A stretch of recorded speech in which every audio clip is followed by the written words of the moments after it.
What's up, Goodfella family? It's Miles. As you know, tax season is right around the corner. So here are 3 things that you could do right now to make sure your 2026 filing experience is smooth and stress-free.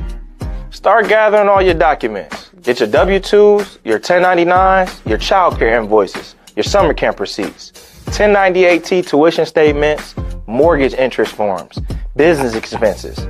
Anything you'll know you'll need, put it all in one folder. Tip number 2, clarify your business expenses. For business owners, separate your business and your personal accounts. This helps us clearly identify true business expenses.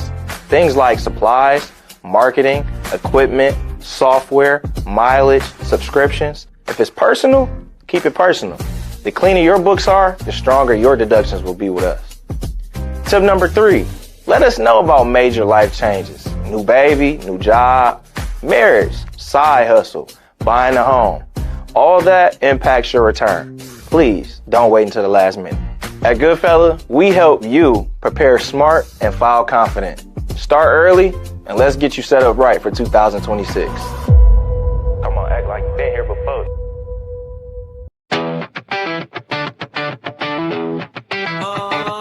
Coach E on the mic, it's a game for all seasons. Dropping knowledge bombs, yeah, he got 1,000 reasons. Football to the hardwood, track to the grind. Perfect time fitness, he be flexing the mind. X and Rick Timmons, the squad so unique. Opinions hit harder than a linebacker peak. Comedy and culture, yeah, they got that blend. When the whistle blows, it ain't close to the end. Coach E, game for all seasons, we ride. Laughs and lessons, the crew by his side. Sports, life, culture, they keep it alive. In the post-game word, that's the vibe. This is delicious. So, how long have you and Linda been dating? Mother. Oh, No, it's all right. It's a logical question. Ours is a new love, but it burns very brightly. And it gets hot and sweaty and stanky.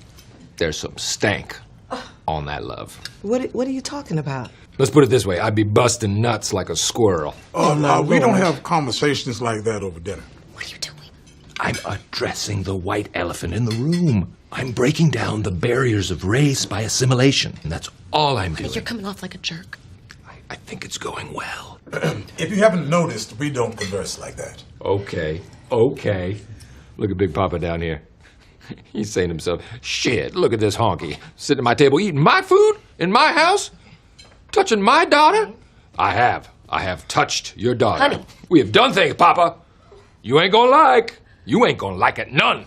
Oh, my goodness. I mean, I'm just a guy from Terre Haute, Indiana, with a big old dick and a fat wallet and a spleef the size of a baby arm, just looking for someone who wants to smoke it. Let's get some smoke going in this place, right? This ain't no Superfly. What is your problem, man? Now that is some stank. It's some stank on that love. Classic movie right there. Ladies and gentlemen, I want to welcome you into another episode of Coach E Game for All Seasons with your boy Coach E, local neighborhood high school football, basketball, track coach, strength coach, speed, agility coach at Twinsburg High School football program. Also, most importantly, co-CEO, El Presidente at Perfect Time Fitness and meal prep head trainer at Perfect Time Fitness. You are watching this show because you can see me on YouTube, Coach E, Game for All Seasons YouTube channel. Pop that in the search bar. You can watch this and every single episode that we have up there. You can also go download this podcast wherever you get your podcast from. Email this show, game4allseasons@gmail.com. We can always answer your questions as soon as possible. Now that we got all that advertisement and business stuff out the way, I want to welcome in my 2 assistant coaches that do this with me all the time. On the left-hand side, I have Zen. What is up, brother? What's going on, Coach E? What's going on? Look, I don't have anything. So much been going on through my mind. I didn't even think of anything, so I'm just going to go old school today again and say what's good. Old school never fails, man. That's what's good. Getting it in, getting it out. On the right-hand side, we got astronaut, astrologer, what you call it? Conspiracy theorist number one. B Sizzle. What up, B Sizzle? Uh-oh. I'm live from the moon. Live from the moon. You see where the moon go? I just put it up. We see it. We see it. Y'all see the moon? We see it, yes, unfortunately. I can't see the moon. All right, well, let me take the moon away. Am I back? Am I back with y'all? Am I back on Earth? Yes, you Well, are, I'm traveling. brother. I'm traveling like the fake Artemis people, going up there by yay. Hey man, we'll talk about that another time. I was gonna steal the show with a whole segment about this fakeness. But anyway, man, I want to believe in space. I want to believe. But right now, only thing I got to believe besides this fake space is these Cavs. The boys balling. The boys is intact. The boys is ready. We had a scare with Donovan Mitchell. He went down. Spider started grabbing his ankle. I was like, oh no, Spider grabbed his ankle. But nah, it was okay. He's back. The Cavs are back. We ready for that championship run. We ready for E to get his t-shirt. We ready for Zen be having the Cavs hat. We ready for Ricky Perez, all these Eeyores to change their gray coats for a maroon coat. But that's all right. It's not your boy, but your favorite grown-ass man, Mr. Taboo Timmons. And I'm just talking about these Cavs. I had something else, too, about Joakim Noah. Did y'all see the little nomad thing with Joakim Noah? Y'all still hate Joakim Noah? I know a guy named first of Joakim. all. Yeah, I know a guy named Joakim. I want to choke him. No, that was a great piece. Choke him. Oh, you saw that? Yeah, I loved it, too, actually. I watch every episode of that joint. Oh, that Nomad? Of course you that's do. a good show. Why would I expect any different? Anything sports, man, you just run 24/7. Highlight bill. Just running up all the cable TV services, taking up all the TV. 4 TVs ain't even enough. What up, though, man? That was a good show, too. I enjoyed it. It was sad, though. It had a sadness to it. It was sad to you? Yeah, because it was that where they now feel, right? He just walk around with a big beard and looking like he stay out in the streets and one of them vagabonds. No, but then when he was here, it's literally on purpose. That's the point of the show. Oh, that's the whole point of the show. Because I was like, man, this dude, he looks a little homely. But why Brian ain't come on and say hi to him, man? Everybody else was showing him love, and I ain't know Andy stayed here. I ain't know Andy Bearjaw was still here. Yeah, he got that restaurant by the what's that Christmas Story house over in Tremont. Oh, that's where that Brazilian restaurant at. No, I ain't had it yet. No, you don't like Brazilian food, man? You food racist? No, not at all. You know, I eats everything from the rooter to the tutor.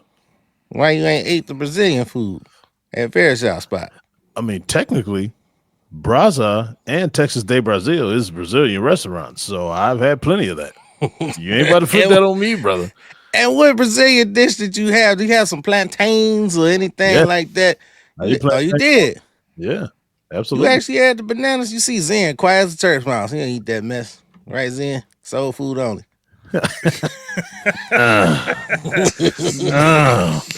Whatever, man. No, but I'm so glad you said that about the Cavs, though, B. I want to send a shout out to Donovan Mitchell, and I want to tell you he is way littler in person than you think. Seen him at church on Sunday. He's definitely an inch shorter than me. And I'll probably give him an inch and a quarter for real. He's supposed to be 6'1". I agree with you already. Go back some episodes. I agree with you. Because I seen him. I don't know if it was in person. I seen him not in person. It was somewhere next to somebody who was like 6'3", and he was shorter. Yeah, he was severely shorter than me on Sunday, and he had on his good shoes. Oh man, was Coco Jones with him? Nope. Ooh. And Ari was salty too. Ari was looking for him. He ain't come to church. Oh. She probably wasn't in town. She probably wasn't in town. It was Easter. You know, she probably with her family. Oh, her family need to come here. Fresh Prince over. She ain't doing nothing. Look. Ain't nothing in Cleveland for her to come here. I ain't Joakim Noah.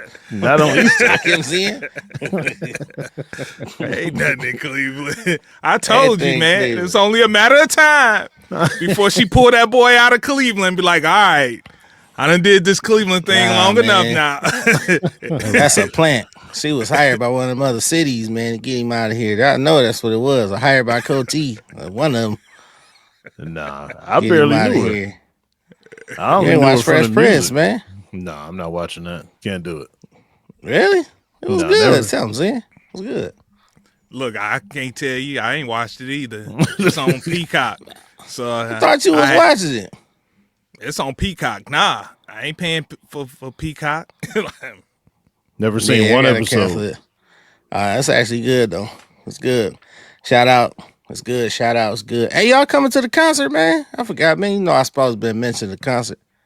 What concert we talking about? Glenn Jones.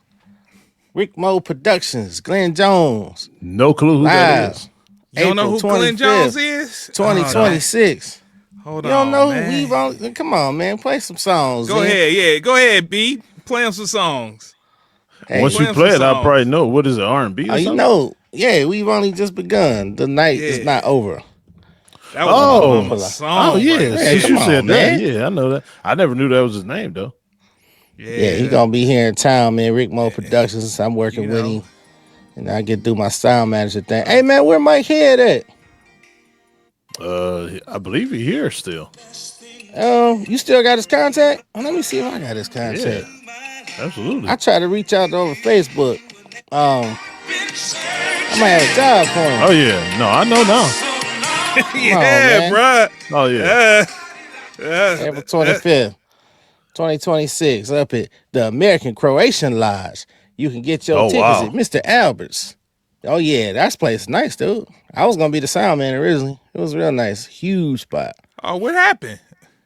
He didn't want to buy the equipment. He wanted to deal with these other folks to bring in their equipment too. But he still got me on the squad. I'm gonna be in there like a manager, looking over shoulders, making sure that sound good. So the artists don't gotta be like, yo, turn my mic up, sound man, turn my mic up. You know how they be. Y'all can't hear me in the earpiece. Turn my earpiece up.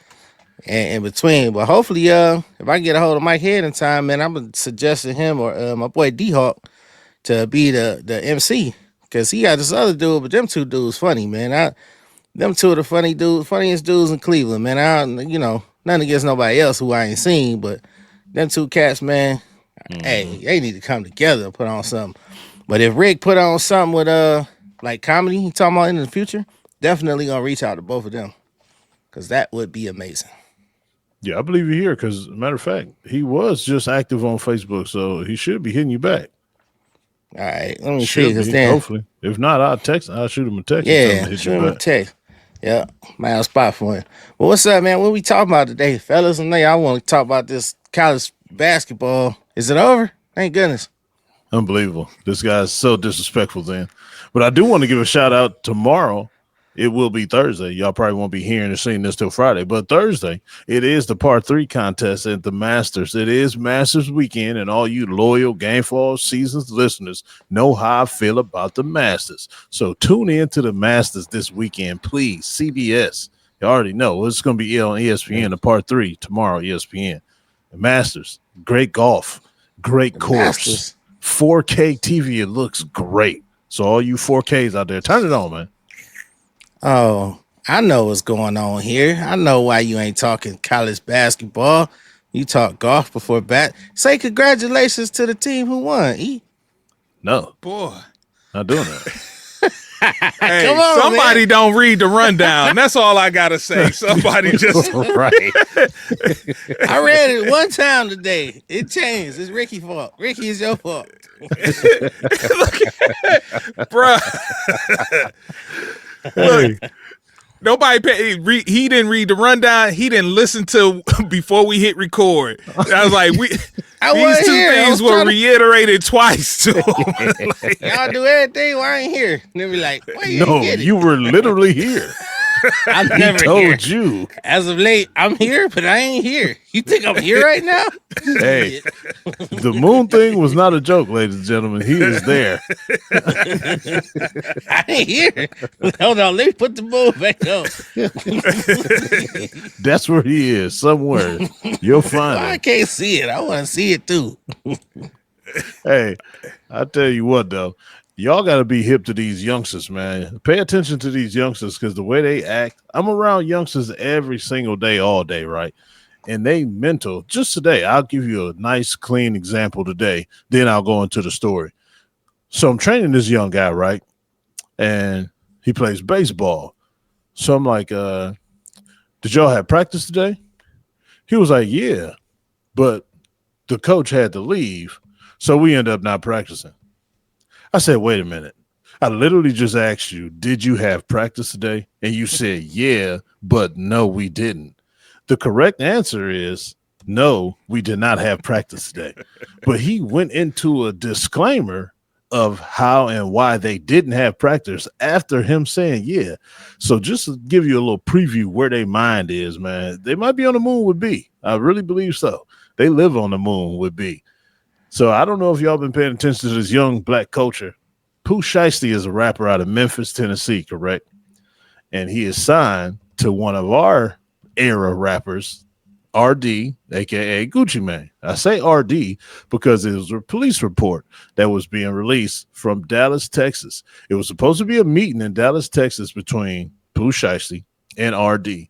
The police refused to say Gucci Mane in the police report. They just kept referring to him as RD. Roderick Davis is his government name. So we're just going to say Gucci for the story so it can go smoother. Pooh Shiesty wanted to get out of his contract. He brings his dad and like 7 other goons from Memphis. Mind you, Pooh Shiesty just got released out of jail 11 months ago. So he is still on probation, ankle monitor and everything. Not to mention 2 other guys that came with him on this trip also had ankle monitors on. And for people that don't know, when you have an ankle monitor on, you're not allowed to leave, for 1, your house, for 2, your city, and for 3, let alone your state. These young men went to a whole nother state to do the most ignorant thing I've ever seen or heard of in so many years. So they called Gucci down there. They want to talk to him about the contract. They pull him and his other guys into the studio. They start talking. They say, oh, you know what? I want to talk to Gucci by myself. So Pooh Shiesty's dad, take Gucci in the side room. While they're going into the side room, the goons end up pulling guns out and robbing Gucci's photographer. He's a younger white guy. He follows them around with the camera and everything, and 2 other guys that was with them. Little did these thugs know Gucci security officers are 2 off-duty police officers. They had no clue of this. So, mind you, they're pulling guns, telling them to sit down. They end up putting a little white guy in the chokehold, almost passing him out. They put the jewelry in this Louis Vuitton bag. They steal that. Little do they know, the white boy was slick. He put an air tag in the bag. I don't know if y'all know what air tag is, but it's something that you can track to find out wherever and whenever it goes. So now let's go to the other room with Gucci and Pooh Shiesty and the dad. He say, hey, I want out of my contract. Gucci says no. So Pooh Shiesty tells the other guy, one of the other goons, hey, go get the black bag out the truck. Guy comes back with the black bag. He pulls out an AK-47 from the bag, points it at Gucci and says, all right, now you're going to let me out the contract? Now it's word for this because they are so dumb. They were recording this on their cell phone while they're doing this. That's how dumb they are in the first place. In the second place, I missed a huge part at the beginning. So before the meeting even took place, mind you, I said Pooh Shiesty has an ankle bracelet on. His probation officer called him and said, what are you doing in Dallas? He said, I'm not in Dallas. He said, sir, I clearly see you're in Dallas. You have your ankle bracelet on. He said, yeah, I'll figure it out later. Hangs up on the probation officer, then proceeds to do everything I just said. So now Gucci ends up signing the paper to let Pooh Shiesty out of the contract. So he passes the paper to Pooh Shiesty's dad. Pooh Shiesty asks him, hey, are we good? He says, no, we need to date it. So pass the paper back to Gucci. He dates the paper. So they let him out the contract, allegedly. For all you people that are grown and know, anybody that's being forced to sign any paperwork does not stand up in court. So technically, you literally didn't release yourself from the deal because you had firearms in his face and you were robbing his other people in the other room. So that will never stand up in court. You will never be released from your contract in that manner. So now Gucci's 2 security guards, off-duty police officers, get word that it's a gun being drawn on him, so they come inside with their guns drawn. Little do they know it's the guys behind them with guns to their head, so they see they outnumbered. They turn around, drop their guns. A little fight ensues, everything like that. Then they end up leaving. Police find them in no time. This actually happened in June, so this is the ending story with them getting arrested last week. So this was all on the police report. I just want to ask y'all, for one, was that smart? And for two, was it serious enough for him to get out of his contract from a man who totally changed him and his family's life? He did not have to do anything he did for Pooh Shiesty over the years that he had him signed to his record label. And for two, do y'all know this youth today that they are capable of doing anything way more ignorant than that? Man, that's a loaded question. So I don't know what Pooh Shiesty's contract consisted of. They never released it, so I don't either. Yeah, it was Gucci Mane. Yeah, it was Gucci Mane.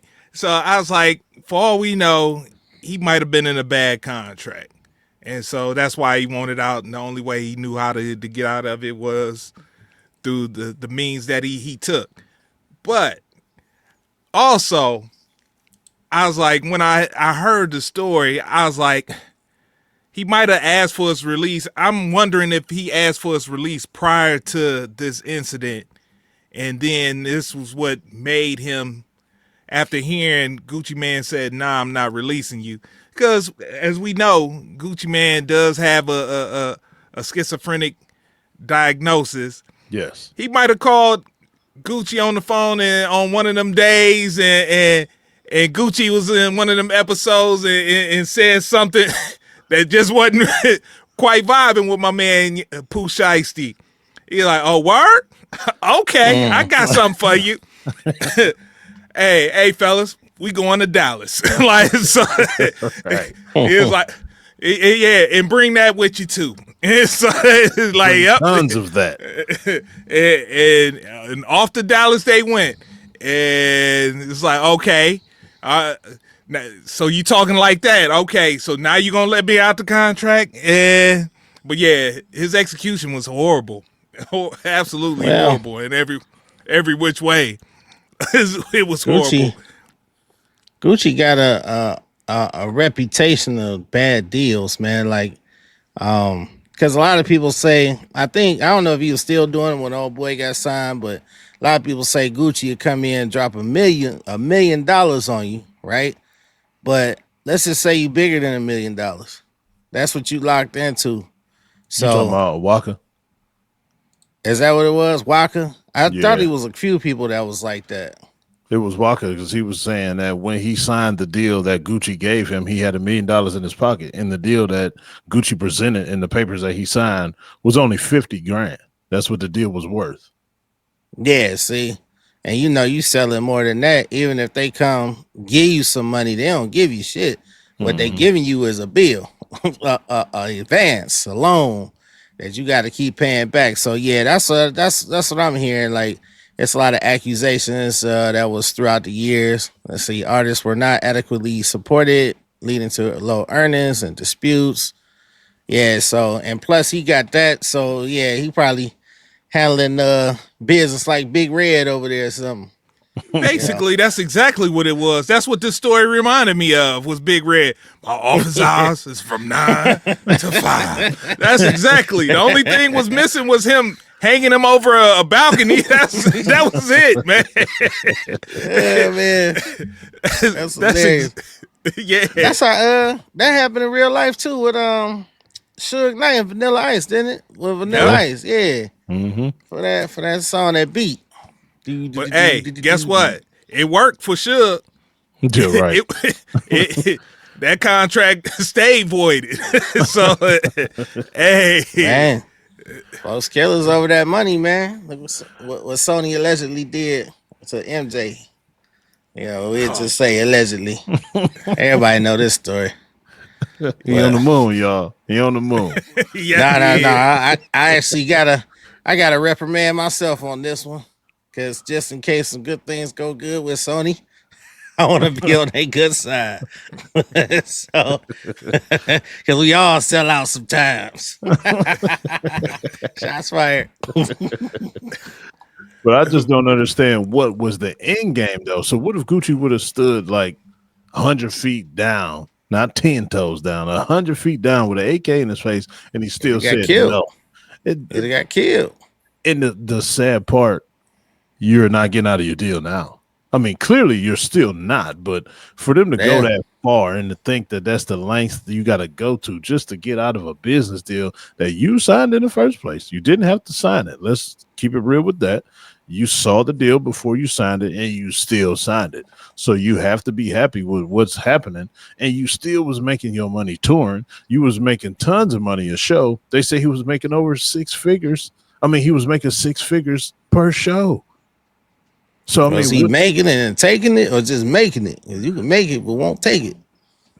I mean, for shows, I thought that was totally different from a recording contract. I thought you get all your tour money. Nowadays, they got what's called 360 deal, and I guarantee a 360 deal mean you get the merch. They get the merch. They being RD. He get the merch. Right. You get the ticket sales. You get everything. You scratch your balls and get paid for it. He get a cut. So 360 deals.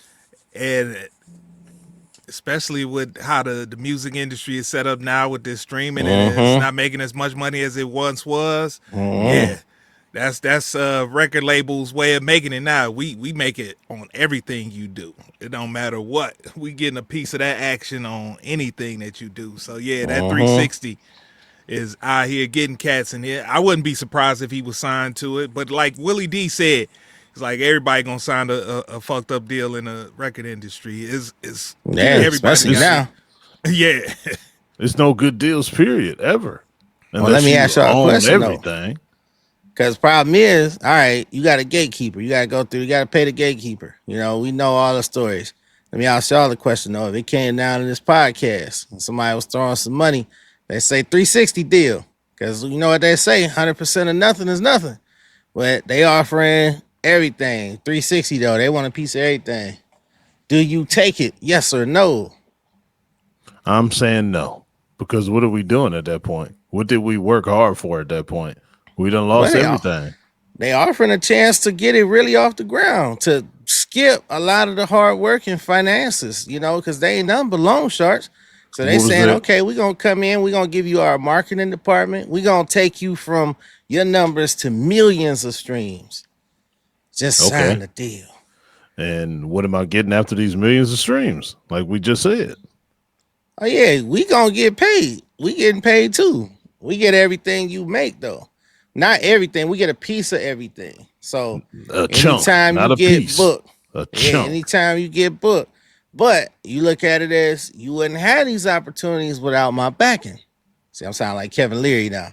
Without my backing. So I can take you from here to here, but you got to sign a deal. And everything you get, piece of everything you get, you got to pay me. Even if it's like 6, they'll say 50%. Even let's say we 50-50. 50 to the company, and y'all split 50 between yourselves. Would you take the deal? No. You said a key word in that sentence, chance. It's a chance. A chance of what? We giving you, we gonna back you financially. No, you said it's a chance for us to back you, and it's a chance for you to make money. I don't like that word. No, we're gonna back you. We're gonna give you instant budget, instant marketers, instant billboards, advertisements. Coach E, game for all seasons. I want to hear what Zen got to say. No, the scenario that you're describing is exactly what Gilbert Arenas did with Gil's Arena, and everybody probably was Pat McAfee too. No, I don't know different. about Pat. Yeah, I don't know about Pat. Okay. Yeah, Go ahead with Gil though. Yeah, but as far as Gil, Underdog Fantasy, whoever runs that, they came in and the exact same thing. I won't say a 360, but pretty much he handed everything over to them so basically like they pay Kenyon, Rashad, Brandon, and the whole crew. They make the money basically because they're financing it. He was like, Gilbert was like, if it was me paying them, I wouldn't be able to do it. He was like, so they're doing it, and basically he handed it over. So when he got caught up in his little situation with the feds, Poker game. it was like, yeah, they was like, hey, that's not a good look. He was like, man, so now it done changed from Gil's arena to the arena now. So he done handed over the keys to the control. So now they basically can do whatever they want with it, and just That's because the chance you take. that's the chance you take, and that's the thing. I'm like, is it really worth it? I just listened to Joe Budden, and Joe Budden always preaches independence. He's always preaching independence. That way you can outright do what you need to do at any point in time. And that seems to be the piece. Like, okay, you're willing to finance it, and you see this, there's got to be somebody else out there that sees the same exact thing that you see, but is not willing to bend us over like that, if that's the case. It takes me back to the LeBron situation when he was in high school, and he met with Reebok, and Reebok was like, all right, they put a $1 million check in front of him. They was like, that's yours, but you got to sign with us today. If you walk out the room, it's no good. And Brian was like, nah. It sound good. He was like, I know what I could do with that money. I know the situation I'm living in right now, what this could do for me right now. But if you're willing to give this to me, somebody else is out there able to. And that was the smartest thing he could have did. I wouldn't have been able to resist it in high school. I don't know if I would have been able to. But it was the smartest thing he did, because he wound up signing a $90 million deal with Nike instead. And he would have just settled for pretty much crumbs. So that's the thing. That's the only thing. Like, if somebody's willing to do that and they see that in you, you can't just be desperate and think that's the only people that's out there that actually sees that in you. You just got to settle for that. But I do know. Well, I don't know, because I didn't see the paperwork and I wasn't there when he signed. But that McAfee deal is totally different than any deal I've ever seen or heard of. ESPN are just like what you would call distributors. Like if you were an independent record label and you need a distributor, that's pretty much what ESPN is. He doesn't work for them. They are partners in that deal. So they don't own that show. It's still the Pat McAfee show, and he still has his YouTube channel, and he still has his TikTok live, and he still has his Instagram live, and a lot of people watch it still on that. A lot of people really don't go to ESPN. Well, they clearly do, but not as much as they anticipated, but it still does good numbers on ESPN, so that's why it's still there. But he still owns at least 85 to 90% of everything that's still going on with that show. So that's the difference of that deal compared to that Gil's Arenas deal. Yeah, that's leverage though. You know, when you got a following, man, you can call your own shots, just like artists that get signed. But in the situation like of an up and coming, then you got some soul searching, just like on Shark Tank. Same thing. You know, these people, they go through the grind, they go through, everything that is the grind. And now all of a sudden that can be shortcut to the finish line. But you got to give up 50% of your company. That's a lot, yo. It's a lot, man, but 100% of zero is zero. I don't know. I'm just thinking a little different these days. I used to stand tough on that too. I don't know. I might be like, sign me up, coach. We all sell out a little sometimes. I don't believe it.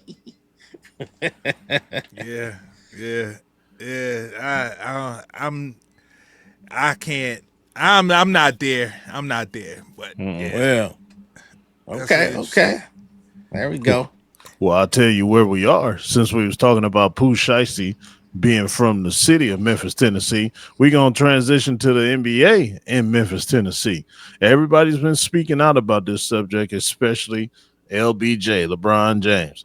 And a lot of people have been giving him a lot of criticism for that, which it goes a little...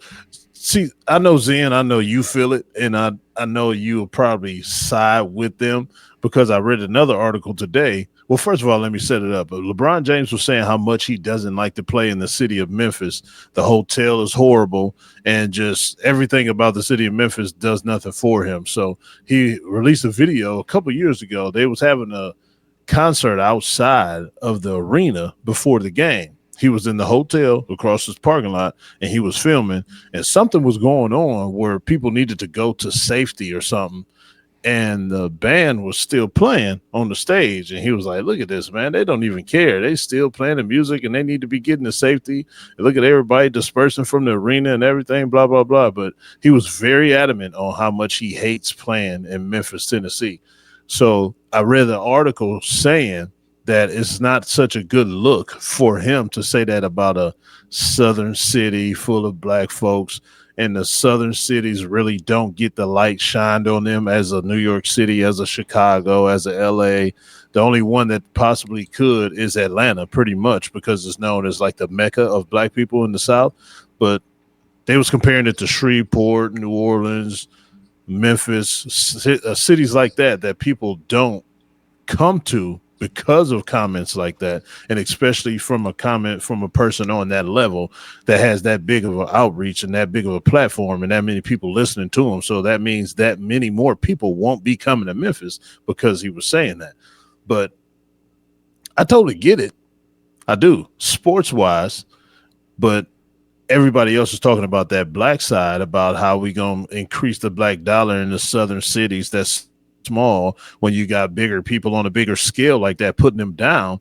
So where do you sit in that? Do you think it's a good look for the NBA to get out of Memphis or do you think that they should stick it out instead of moving to Nashville like everybody else is telling them to do?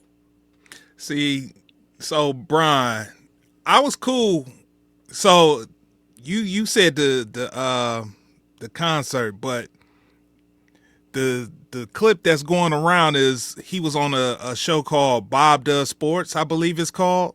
Mm-hmm. And they were on the golf course.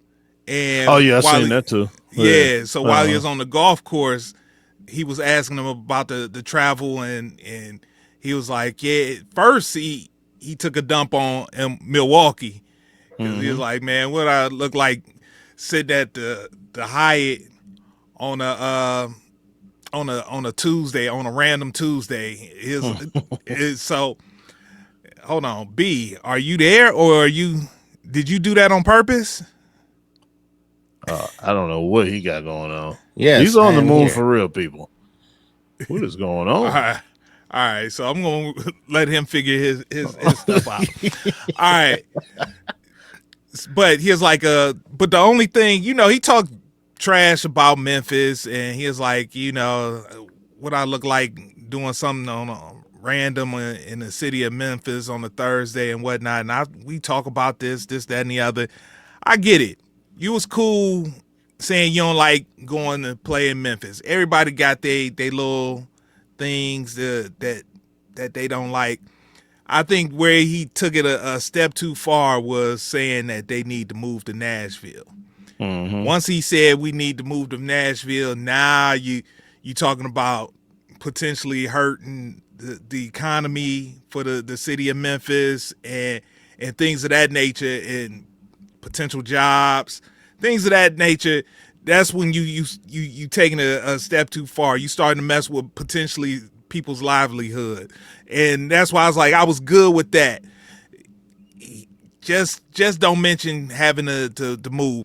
But what I'm hoping that comes from this is that people see that he's talking about they don't have the infrastructure that it needs, and people look at it as there's an opportunity to be had there, and they need to invest to help bring about that infrastructure that they need to have to support a professional sports franchise. That's what I'm hoping happens from this, after everybody get out of their feelings and get over that. And B, are you straight? Look, you throwing me off, brother. I'm trying to keep it together. I'm good. I'm trying to stick to this here. Okay, because your shot's still crazy again. I know. I'm working on it. But yeah, that's what I'm hoping comes from it. Once everybody gets out of their feelings and and get over the fact that he talked bad about this city. They said, I'm hoping somebody just realizes there's an opportunity to be had there. And I don't believe that a team needs to move from the city of Memphis, because the city of Memphis supports that basketball team like no other. Absolutely. You know what I'm saying? Yeah, so we don't need that. If you getting the support that you need, and all it is that the basketball players don't have a 5-star hotel to stay in when they come into town or something of that nature, then no. They'll get over it. You know what I'm saying? You talking about being in a city maybe 2 to 3 days, like If that. Yeah, if that. So they'll get over it. But there's an opportunity to be had, and I'm hoping somebody sees that. Some businessman. If I was a rich businessman, I'd be like, let's see. Maybe we need to bring a hotel there, start up a hotel and bring it there. It don't necessarily have to be a chain. You could put together a 5-star hotel independently. It doesn't have to be associated with any chain. So, yeah. So do you think that they looking kind of like for a GoFundMe situation? Nah, I don't think that was the purpose of Brian taking the dump. He don't like it. Not for Brian. I'm talking about for the people that were speaking out on him speaking bad about the southern cities that don't have the infrastructure and the money to do what other cities do for the NBA players. I like the hotels, just like what you were saying. So do you think that was like a plea? Like, hey, help? I don't think it was a plea. But okay. I think the two cities that he did mention are predominantly black cities. And that there's a through line with that. So Milwaukee, that's a predominantly black city. But the thing was, he didn't talk about other predominantly black cities that he could have talked about. Like you mentioned New Orleans. That's like, man, there ain't really much to New Orleans outside of the French Quarter, you know. Yeah, right. You know what I'm saying? You could talk about that if you want to. You could talk about Detroit. That's man. Detroit maybe might be a small step up above Cleveland. Like, man, no way. But it's another part when he did the post-game interview when he threw us in there, and that rubbed a lot of people the wrong way, and it killed a lot of people's dreams. Like, oh man, he's not coming next year, because he threw Cleveland in there. He said, "Hell, I hate going home, and I'm from there." So he's talking about Akron, man. He wasn't talking about Cleveland. Talking about Akron. He said, "I hate going home to play. I'm from there." He's talking about. Cleveland. He said that in there too. I missed that. I don't know if he said in the post game. Yeah, he said that in the post game. B. B. Yeah. Your storybook ended. Ain't happening, brother. Now look, why they trying to get me again with the AI? I mean, not the AI, the fake news, because it was like Brian signs contract extension. I was like, no, he didn't. No, he didn't. Hey. Say 3-year contract extension, like with the Lakers. No, he didn't. He did that 2 years ago. Yeah, right. I'm still searching, Zen, for all these news outlets that he gets his news from. I don't know where they exist. I know. Man, they be trying.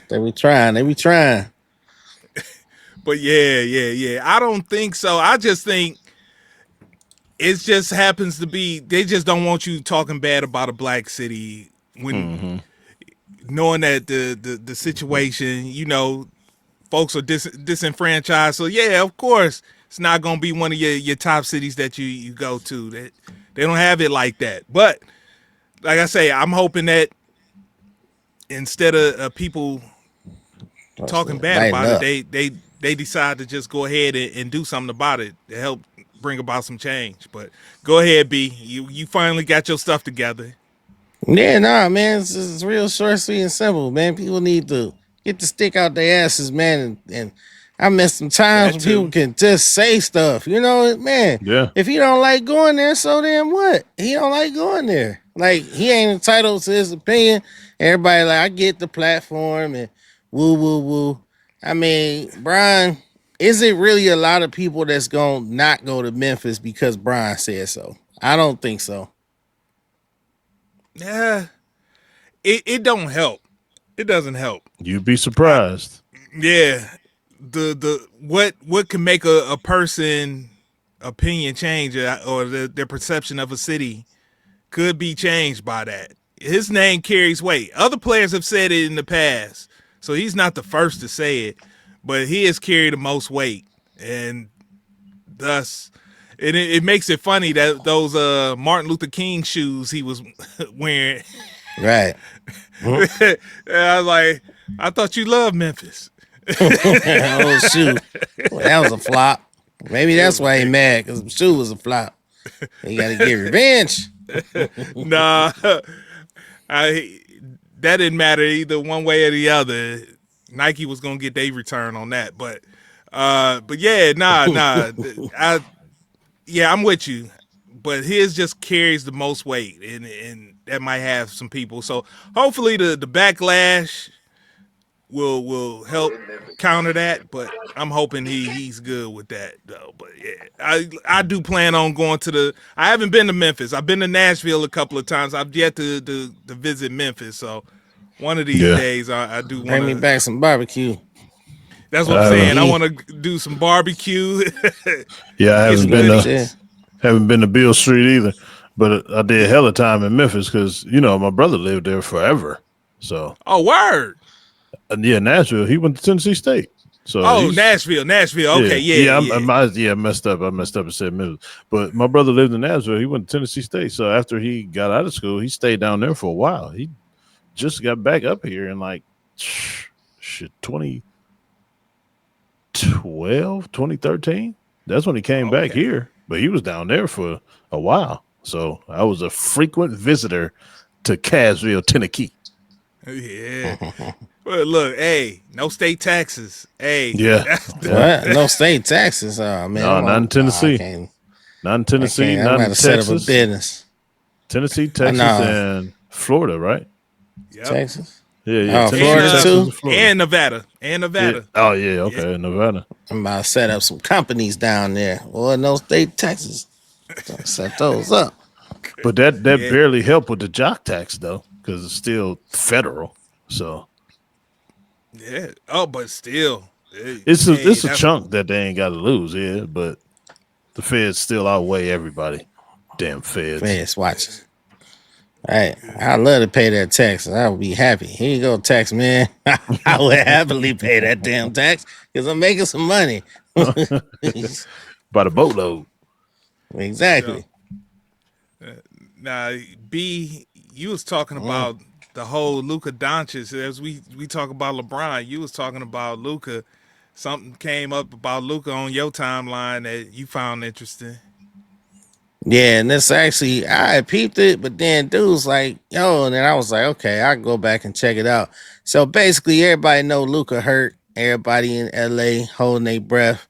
4 to 6 week grade 2 hamstring, 4 to 6 weeks recovery. So what he's gonna do, or he's actually did as of yesterday, he flew to Germany. He went to Germany to get these controversial ejections that's not legal in the United States. And the NBA is cool with it. 1, because he's Luka Dončić. And 2, the fact that they said, as long as you dry, as long as the juice is dry, by the time you get back, you good. You can play. So I just wanted to get y'all feelings on that, man, because, this, is that fair? It's just because it's Luka, I think, I think if this was a regular player, I see some other people that tapped in, but I ain't seen no regular players do it. I seen like Kobe did it with his knees. And, exactly. That's exactly what Brandon I was Roy. Yeah, I was gonna go there. It's so many people that have done it because the blood spinning technique and all that stuff. Mm-hmm. Yeah, that speeds up the healing process like ×3. So it's a lot of people that have done it, but he's the first person to do it in season. Everybody else usually goes. Like if it's a season-ending injury and there's no chance of them coming back, or if it's the off season and they got a nagging injury, they all go over there and do it. So regular people have done it. He's just the first person to do it in season. Right, going into the playoffs, and then I mean, technically, isn't this the same as a performance enhancing drug? I mean, it's like Nah. I use crack, but just because I ain't use crack during work hours, it's cool to be a crackhead. You know what I'm saying? No, it's not the same. It's It's the not the same. same. Who says it's illegal though? Like as far as the It's not illegal in the States. no, I'm saying the substance or whatever that they're gonna use. It's Yeah. not help even a them heal substance. faster. Yeah, that's what I'm saying. Whatever it is, It's it's his Talking own about something blood. injecting. No, it's I his thought they own saw blood. injecting something. Oh, stem cells or something like that. They said Yeah. something had to be out of the system though by the time he get back. Whatever they use with that. That was in the Maybe- article I saw. Maybe some kind of drug that they use to, I don't know. Maybe they had to put him under. I don't think they got to put him under. They just withdraw the blood, put it in the tube, spin it, and then re-inject that blood back into his body to enhance the healing process. As far as I know, that's what I thought what was going on. Maybe it's something else that I'm missing. But like I said, everybody does it. And it has to be legal here because a lot of cancer patients do that in the United States. Well, maybe it's not legal as far as the NBA or something. Some they was talking about he has to be clear by the time it's time to start back up. But you know what that sound like with the blood? It's the movie Him. When they was injecting Never the seen it. blood. Oh yeah, well I forgot. Y'all man, God, do y'all watch anything other than sports? Good God, man. That movie just never. I saw the previews and nothing about it said, "Oh man, I can't wait to see that." It just Oh looks yeah, it was weird. real good. It was a good movie. But And they was plus- injecting the blood. Spoiler alert. You ain't gonna never see it. Marlon is playing a quarterback. That's the same reason why I never watched.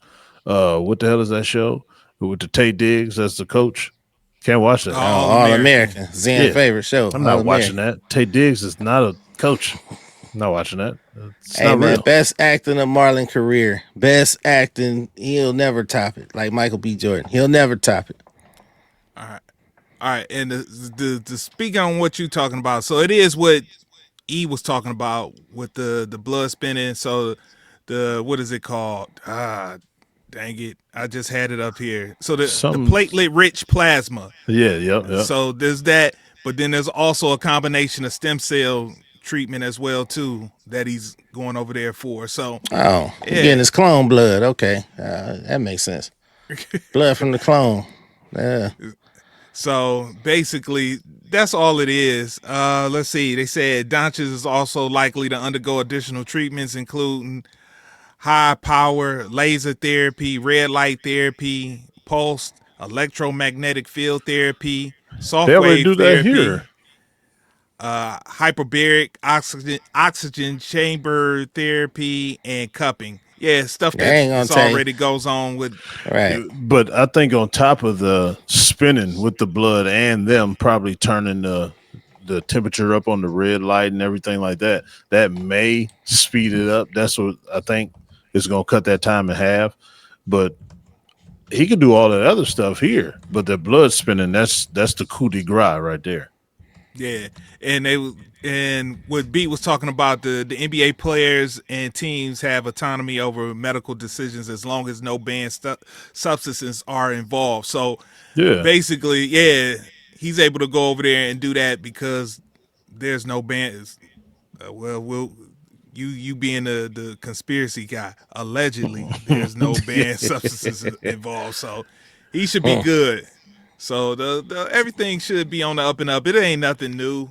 He just thinking outside of the box because they don't want to give up on this season, but he probably will have to give up on this season, given that unless Austin Reeves is going over there to join him. He just had he hurt too. oblique injury. Yeah, so he's supposed to be out 4 to 6 weeks as well too. So if your top two guys I understand you got Bron as your number 3, but if your top two guys is out, then really in a stacked Western Conference. Dog. He got Bron and Bronny. I tell you what, I was watching that game when he pulled the hamstring, and matter of fact, Sharon was watching it with me. I said, "Oh, Sharon, that's not good." Whenever somebody does something that's uncomfortable or an injury, and they just drop a ball like how he dropped the ball, that's how you can always tell the severity of it. Because usually, they'll try and follow through or try and fake a foul or try and sell a foul or something like that. But he wanted nothing to do with nothing, and he just went down. So I said, yeah, hey, that's he might have tore his hamstring the way he reacted. And usually he's an actor. He embellishes a lot when he gets hurt or whatever. But that time I said, yeah, no, Sharon, that shit's serious. He don't ever do that. Yeah. Yeah, man. He might come back. Hey, man, that reminded me when I broke my arm hooping, man. It's a grin. I tried to get back on the court, run around. My arm dropped. I was like, uh-oh. I think something's wrong here. I do remember you had a cast on. I do remember that. Yeah. Cast. With your forearm or something? You snapped your forearm? Nah, it was my elbow because I was out there. I jumped way high in the sky, right? Blocked Joey. Joey's the big dude back out there. I jumped so high in the sky.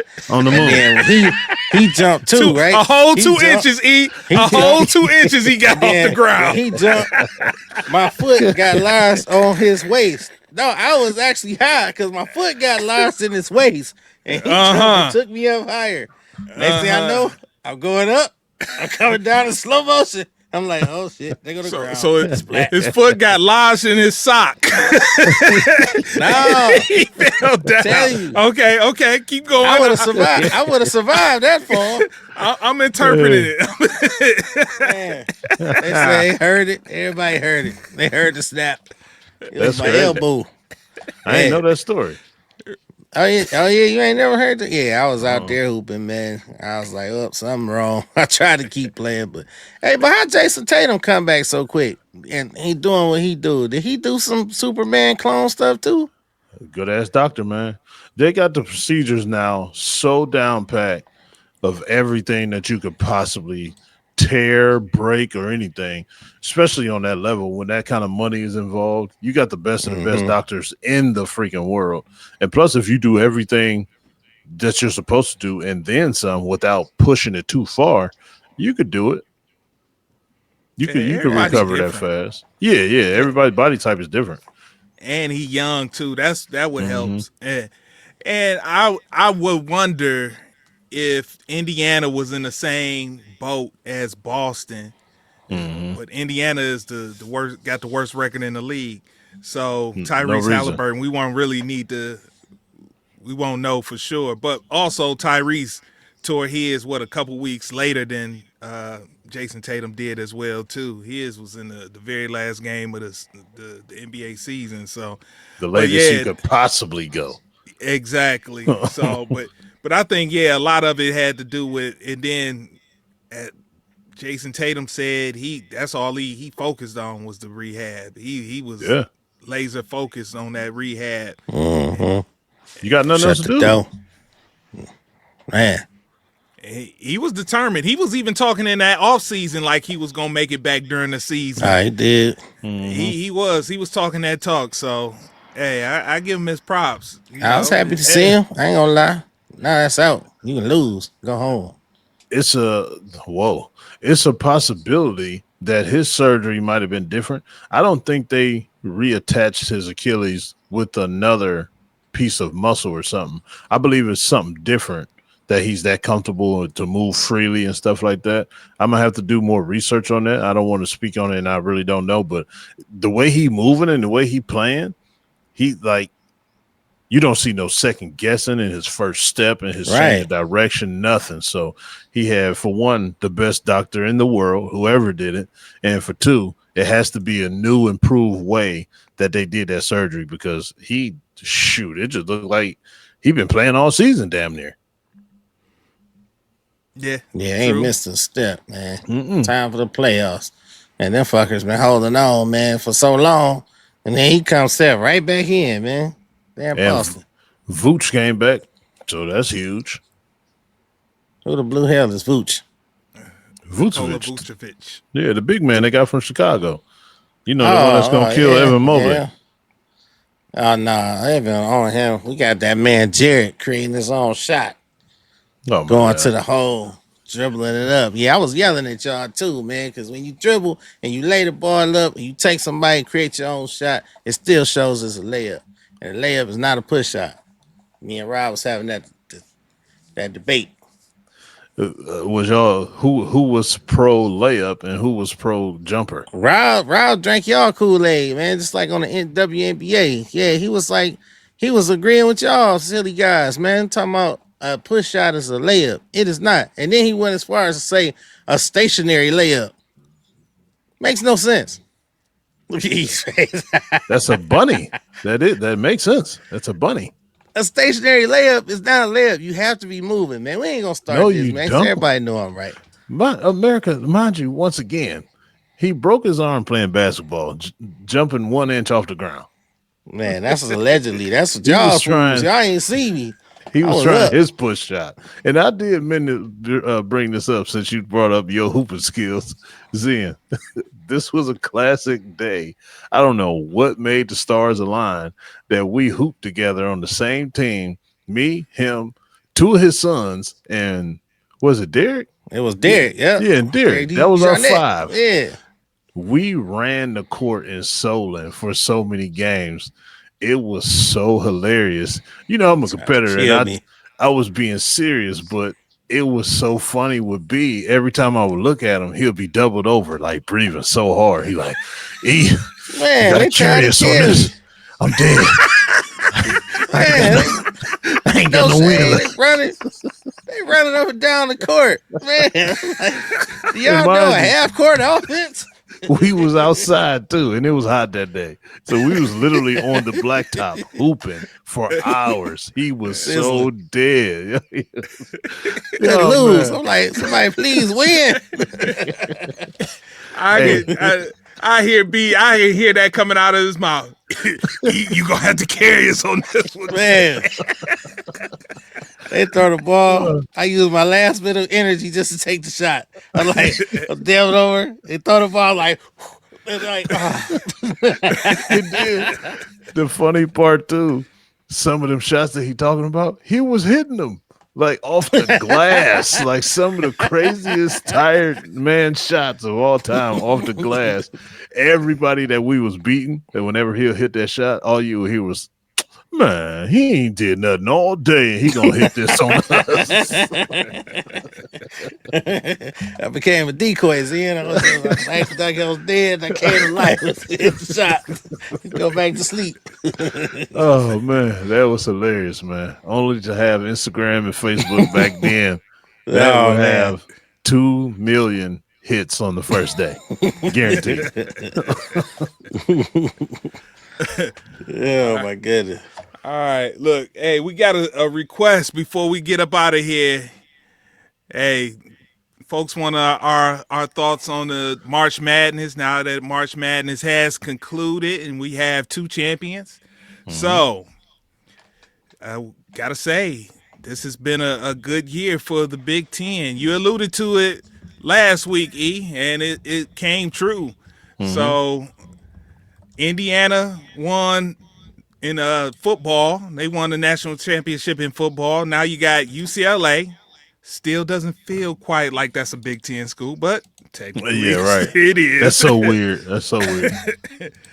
They won the women's basketball championship, and that was the first time since 1999 that a Big Ten school. The only time when Purdue won back in '99. Now we we finished the streak, I should say, of what was that?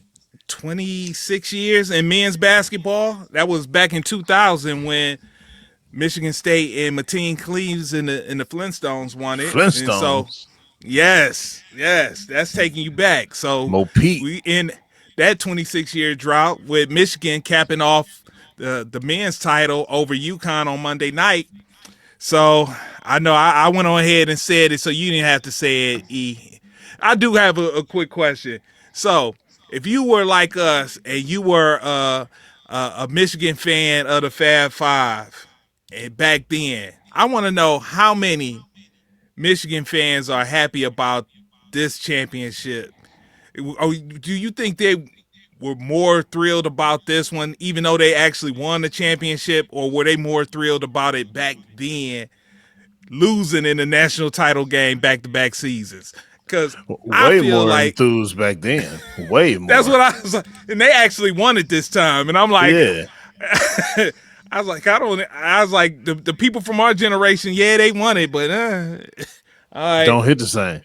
it don't even hit the same as when Ramil Robinson and Glenn Rice. What was that back in 88? 88 88, 89, something like that. So I'm like, it don't even hit like that. I was like, they won it though. It was the quietest national championship ever. And they was blowing people out like crazy. But I always said UConn and Danny Hurley, man, they play so hard. They had to earn every single thing. Well, and the tall dude, he got a weird name, number 23 for Michigan. You know, Lindenberg. Yeah, Lindenberg. He was hurt too, so that kind of took some of the luster away a little bit from their performance in the championship game. But I still think if he was 100%, that it still would have been hard, just because of how hard Dan Hurley has his guys play and the intensity of his practices are insane. He does that so the game can be easier for them, and you could tell just how hard they played. The defense, the offense, scrappiness. And you can never score a lot of points on them in big games just because of their intensity and their basketball IQ, the things that he does, the different sets that he runs. You can scout them however much you want to. It's never going to look the same. But unfortunately, Michigan did win. And you was talking about me and Amber with that chalk Final Four, and it ended up being a chalk Final Four, but it didn't go the way neither one of us anticipated at all. I didn't anticipate my home girl Maddie going 2 for 17. That was a killer. 3 for 23. 3 for 23 was what she ended up with. Dog, I don't know. I didn't see that coming from her. So that killed everything. And then the South Carolina killed everything. I expected them to beat UCLA in the national championship game. I did. I thought they was going to take care of Lauren. I thought they had the size to match her, but everybody else got hot. So it was a who's who and a who's turn type of year in college basketball on both sides, and it ended up paying off for Michigan and UCLA. What does it say for Dawn Staley? What does it say about South Carolina and their program right now that they're able to make it to the national title game in back-to-back seasons, but getting their doors blown off in both of them? I don't think it say too much about it. I mean, they're still there on the stage. And if you watched both of those games, the opposite team got extremely hot. And like that's some third world type of shit that you got to deal with. Whoever touches the ball hits a shot and everything like that. So I wouldn't say that they are a bad program or the program isn't as good as is saying it is, with them being in the championship game year after year. They still one of the best programs in the NCAA. So I don't think it's going to change anything. I think it's just going to help them be even hungrier. And I'll give it to UCLA. I give them props because I thought they were soft. I ain't going to even lie. Yeah, I did too. They were soft. And that's what I said. I thought the bigs from South Carolina was going to handle Lauren. Yeah, but I should have known when Texas, they didn't have something for Texas, and Texas came out. I thought because if you watch the first time they played Texas and when Texas blew them out, they were so much more physical than them. And I was like, and then playing in Big Ten play, Big Ten got some schools, but not really like that. And they were able to run through the Big Ten. So I was like, I can't really use that as the litmus test. But, once I saw they came for the Final Four and they had something for Texas, I was like, this could be interesting. But I did not see it being that bad of a game. That was horrible. So just the way the UCLA and that Texas game went, the first game you was just talking about, that's how the South Carolina and UConn game went in the Final Four, where UConn was getting bullied. And that's why Gino lost his cool like that, because he didn't realize, like, hey, these refs are not calling nothing. But everything they was doing was legal. And Sarah ripped her own jersey, and he kept trying to say that they ripped it. It was ridiculous. He was reaching so bad. He was whining, complaining, and everybody saw how he acted at the end.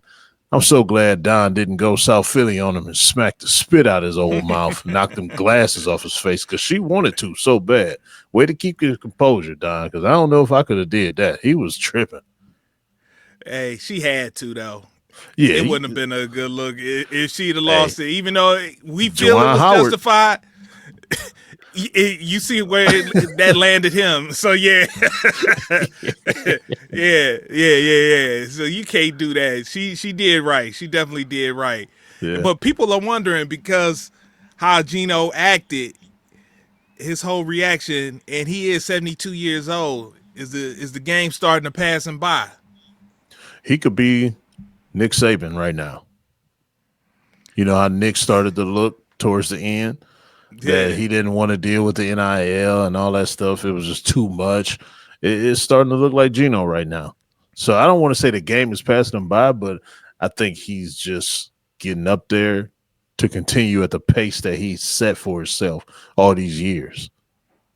Yeah, and it definitely didn't help that UConn, I don't know, playing in the Big East, it usually doesn't hurt him because Gino will make sure he has the best non-conference schedule out there and try to make sure his players is ready. But I think it actually hurt him that he didn't them playing in the Big East and them not having some strong conference play as well as a non-conference schedule to help out. Now, I think physical games. That's what I'm saying. So them only having one game that was in single digits the whole season, I think it came back when the competition stepped up.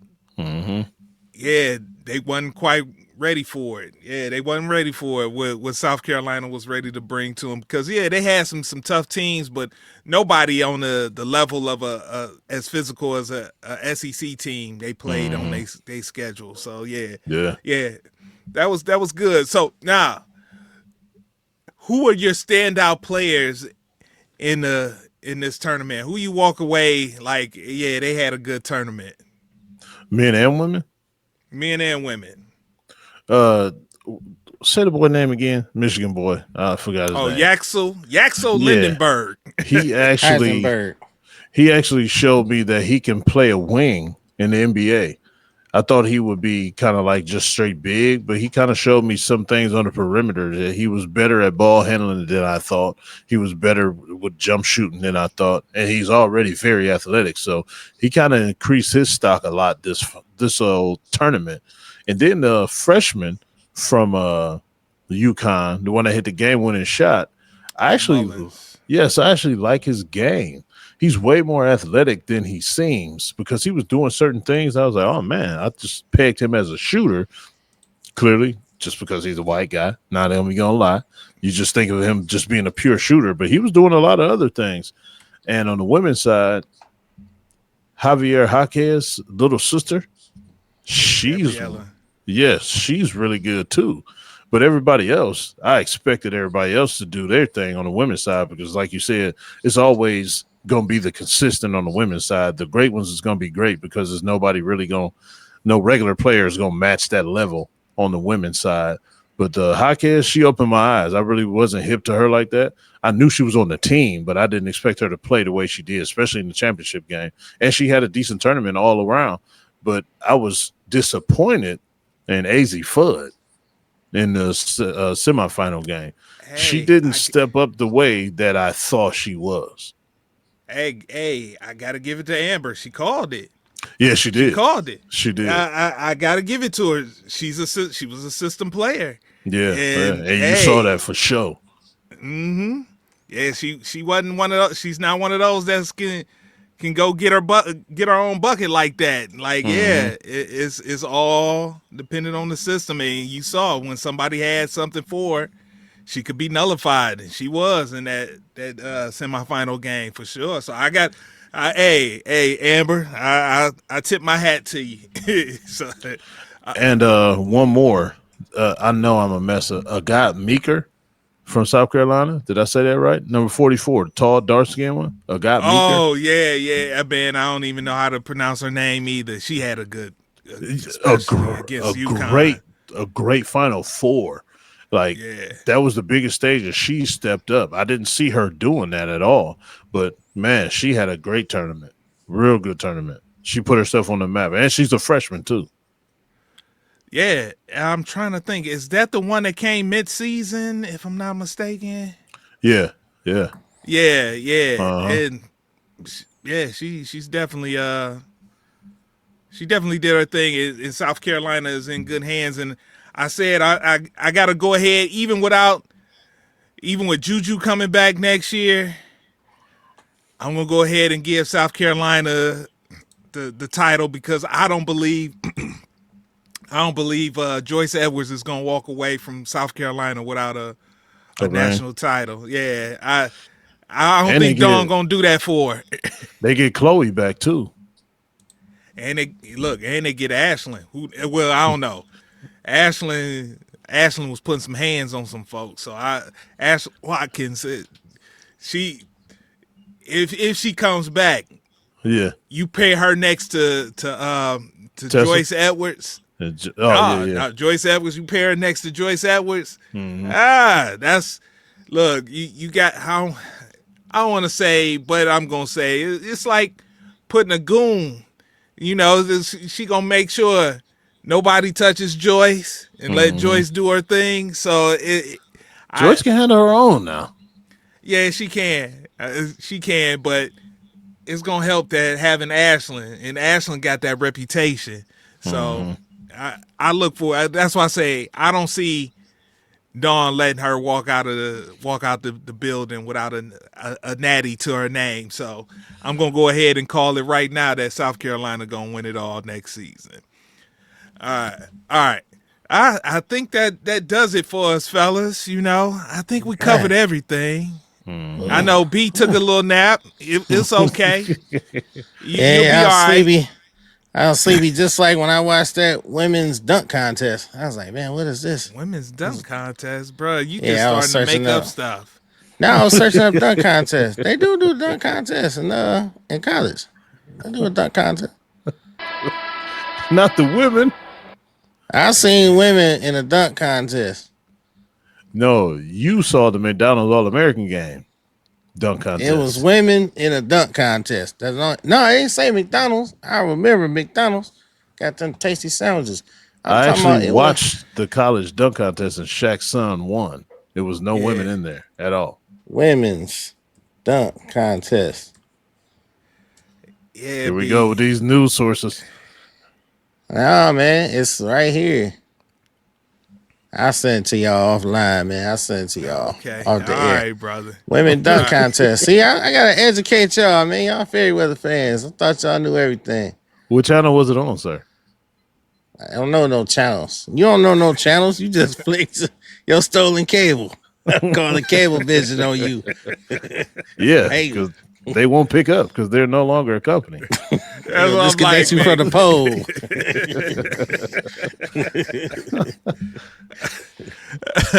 But hey, I hear that sound. So you know what that means. Good pod. Hey, Coach E. Yes, Texas Ranger Zen. You got a post-game word for the people.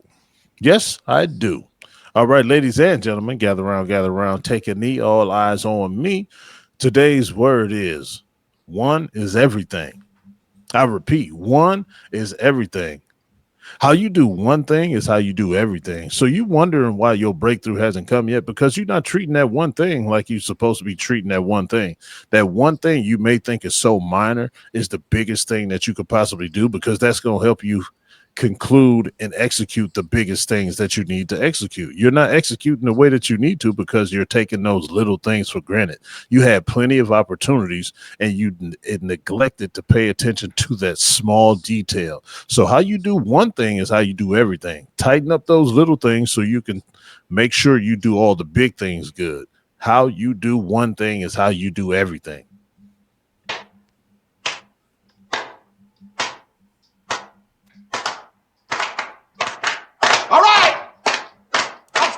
Win on me, win on three. 1, 2, 3. Win! It sounds so sweet.